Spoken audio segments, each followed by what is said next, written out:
দাঁড়াও, আমার ডিম দিয়ে যাও, আমি এই ডিম ছাড়া বাঁচবো না। দাঁড়াও, আজ এই ডিম বেচে খাবো, কি মজা।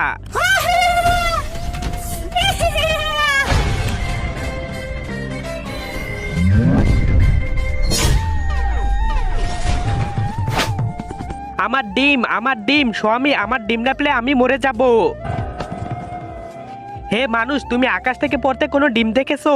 না তো, আকাশ থেকে পড়েছে। হ্যাঁ, আমি না ছোটবেলায় বল খেলতে গিয়ে দেখেছি আকাশে পাথর মারলে বল পড়ে। তুমি একটা কাজ করো, উপর থেকে পাথর মারো, তাহলে তোমার ডিম খুঁজে পাবে।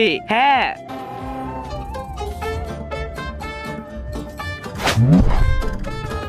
পরিন্দা চোখ বন্ধ করে মারো। চিন্তা করো না, তোমার ডিম পেয়ে যাবে। তার আগে তুমি বড় বড় সেলিব্রিটিদের ছবিতে লাইক করো। আজকে দেখি বাংলাদেশ সেনাবাহিনীর জন্য কে কে ভিডিওতে লাইক করে চ্যানেলটি সাবস্ক্রাইব করে দেয়। আসলে আমি দেখতে চাই তুমি বাংলাদেশ সেনাবাহিনীকে কতটা ভালোবাসো। खत्म।